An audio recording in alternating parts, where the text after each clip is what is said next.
I tried it and didn't think much of it. You have a bit of heroin, you throw up all over the place. So the first time you tried it, what were the circumstances? And a friend chopped me up a line.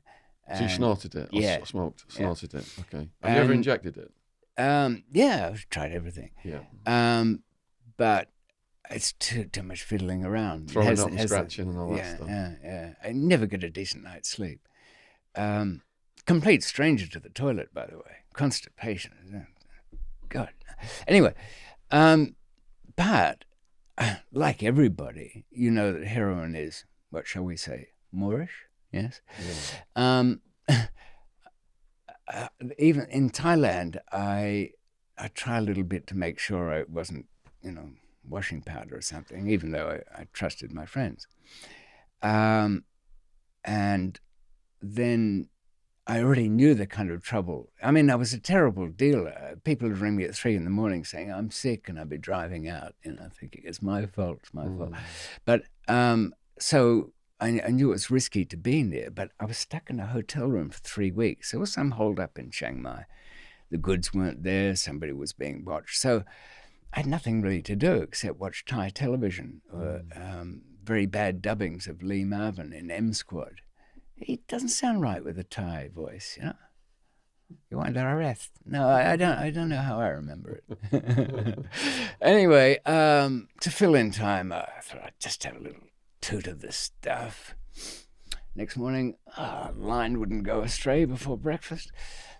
I get back to Australia, unpack everything, and I'm always reluctant to do this. There's so much work gone into this damn stereo tuner. They've survived being checked at Heathrow. Tried to take one apart once, couldn't get into it. Anyway, I've broken it all up, stashed the things. It was after this trip where I was delayed. So I started to feel a bit odd. Coming down with the flu, I thought. I'll have a whiskey, spat it out. It was horrible. I must be hungry. Tried a sandwich. I felt nauseous. Went to bed, started kicking around in the bed sheets.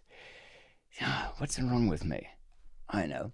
I'll have a line of that stuff somewhere. Watch the table tapping. Oh, yes. I'll have a line of that. That'll straighten me out. And as soon as I said that to myself, I knew it, Shaun. I'd given myself a habit, a full-on Roger Rabbit.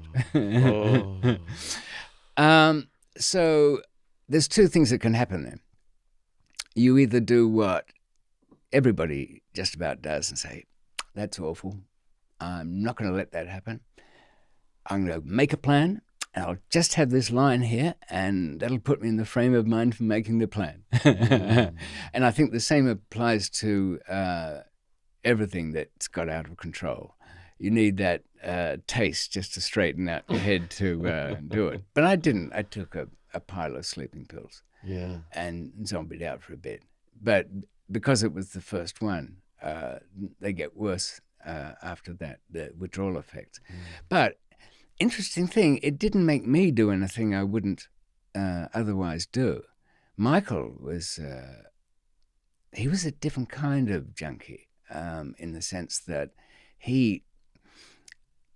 something was wrong with his chemistry. And I found that there's about 10% of people in this world who are born with a miserable gene.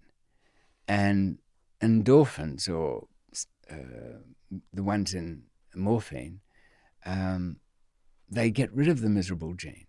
And they've really got a problem with this kind of thing. I don't think you're that type. That's my estimation. I think you wake up and everything might be shit, but still you're alive and you've got a plan.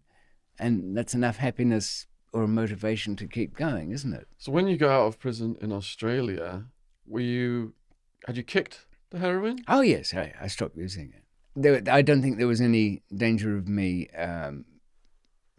ending up using again. I just knew simply that it's like walking into a traffic accident. You can't do it. I admire those people who can weekend it. I think they show great resolve, but it doesn't really work like that.